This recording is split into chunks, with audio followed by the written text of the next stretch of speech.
একজন এত বড় জেনারেল শিক্ষিত মানুষ, আমাকে তুই বলস? বয়সে তারা একটু বড়, একটু বেশি শিক্ষিত হয়েছে, তো একটু তুই বলে কি তুমি বলে, আপনি বল। আমি এত উচ্চ শিক্ষিত মানুষ, এত বড় চাকরি করি, আমাকে তুই বলস? বলে কি বলে না? এই জন্য এই সমস্ত অহংকার করা যাবে না। হযরত ওমর খলিফাতুল মুসলিমিন, তিনি সিরিয়ায় যাবেন, এই ঘটনা আমরা জানি। এগুলো আমাদের নসিহত হিসেবে আমরা বলি, যাতে আমাদের কথাগুলো বারবার স্মরণ আসে। হযরত ওমর যাবে সিরিয়ায়, সঙ্গে গোলাম। গোলাম উটের লাগাম ধরে টানে। ওমর বলে, গোলাম রে, এত লম্বা সফর, মরুভূমির দেশ, এত লম্বা সফর একা একা উট টানবি? আমি ওমর উটের উপর চড়ে থাকবে, এটা কেমন দেখায় গোলাম? 3 মাইল তুই নিয়ে যাবি টেনে, উটের উপর আমি থাকবো। এরপরে 3 মাইল যখন শেষ হয়ে যাবে, আমি ওমর উটের রশি টানবো, তুই উটের উপর বসবি। গোলাম বলে, খলিফাতুল মুসলিমিন এটা কি বলেন? এইটা কি মানায় নাকি? কে বলে কথা? গোলাম। তাও বলতেছে খলিফাতুল মুসলিমিন যে আমি থাকবো 3 মাইল পর্যন্ত উটের উপরে, এবার 3 মাইল যখন শেষ হবে আমি উটের রশি টানবো, তুই উটের উপরে থাকবি। গোলাম ওমরের কথা মেনে নিল। 3 মাইল হযরত ওমর উটের উপরে থাকলো, গোলাম রশি টানতেছিল। এরপর 3 মাইল যখন শেষ হয়ে গেল, গোলাম উটের উপরে উঠলো, হযরত ওমর রশি টানতেছিল। টানতে টানতে সিরিয়ার একদম নিকটবর্তী যখন হয়ে গেল, সামনে একটা জলাশয়, একটা পানির জায়গা বাজলো, একটা খাল অথবা বিল যাই হোক বাজলো। হযরত ওমর তার জুতাটা খুললেন, খুলে বগল তলায় নিলেন, কারণ তার রশি টানার পালা আছে তার। পানির ভিতরে ভিজে ভিজে হযরত ওমর রশি টানতেছিল। সিরিয়ার গভর্নর আবু উবাইদা ইবনুল জাররাহ তিনি লক্ষ্য করতেছিলেন আর তাকাইতেছিলেন কখন হযরত ওমর আসে। কারণ এই তো সিরিয়ার গভর্নর, তার দরবারে অনেক ওলামায়ে কেরাম, সম্মানিত ব্যক্তিবর্গ বসে আছে, সম্মানিত ব্যক্তিবর্গ বসে আছে হযরত ওমরের আশায়। হযরত আবু উবাইদা ইবনুল জাররাহ রাদিয়াল্লাহু দেখলেন, হাই সর্বনাশ! হযরত ওমর উটের রশি টানে আর গোলাম উটের উপরে আছে, তাও আবার বগল তলায় জুতা, কাপড় ভিজে গেছে। এই অবস্থায় যদি ওলামায়ে কেরাম, সম্মানিত ব্যক্তি দেখে, তাহলে কি হবে? সম্মান থাকবে? হযরত আবু উবাইদা ইবনুল জাররাহ দৌড় দিয়ে গিয়ে বললেন, হে আমিরুল মুমিনিন, আপনি এটা কি করলেন? গোলামকে কেন উপরে দিয়েছেন, উটের উপরে দিয়েছেন, আপনি কেন রশি টানেন?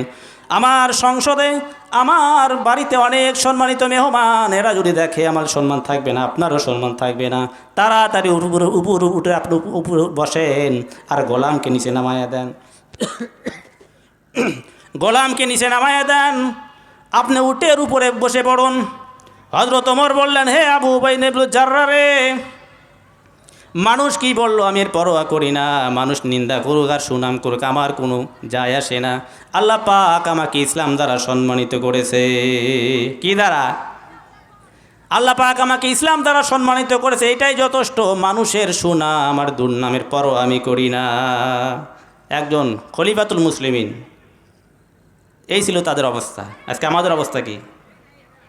আজকে আমি একজন সমাজের প্রতিনিধি, সমাজ সেবক, সমাজের মাতব্বর, তাই তো অহংকারে থাকা যায় না। বলে আপনার যত অহংকার, আপনাদের সমাজে কয়জন লোক? বলে 15 জন লোক। কয়জন? আপনার সমাজে কয়জন লোক? বলে 10 জন। কয়জন? কয় 20 জন।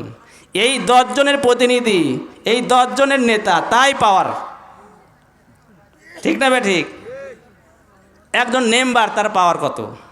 আরে মেম্বার আর চেয়ারম্যান, তার কাছে চেলাচুল আছে না, একেবারে পাওয়ারই তো থাকা যায় না। আর খলিফাতুল মুসলিমিন কখন হইবেন? দেশের প্রেসিডেন্টের কথা তো বাদে দিলাম। তাহলে অহংকার করা যাবে? অহংকার করা যাবে না। এই জন্য অহংকার মুক্ত থাকতে হবে। আল্লাহ রসুল বলেন, যে ব্যক্তি আল্লাহকে রাজি খুশি করার জন্য নম্রতা অবলম্বন করে, আল্লাহ পাক সে নিজের কাছে ছোট, কিন্তু আল্লাহ পাক একে মানুষের কাছে মহান বানায় দেয়। মানুষের কাছে কি বানায় দেয়? মহান বানায় দেয়।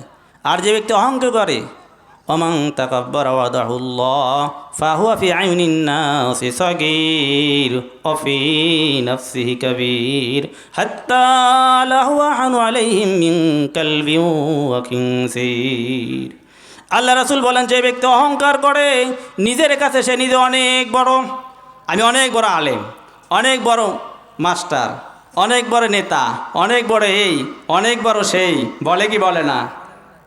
এটা অহংকার না? অহংকার না? এটা অহংকার।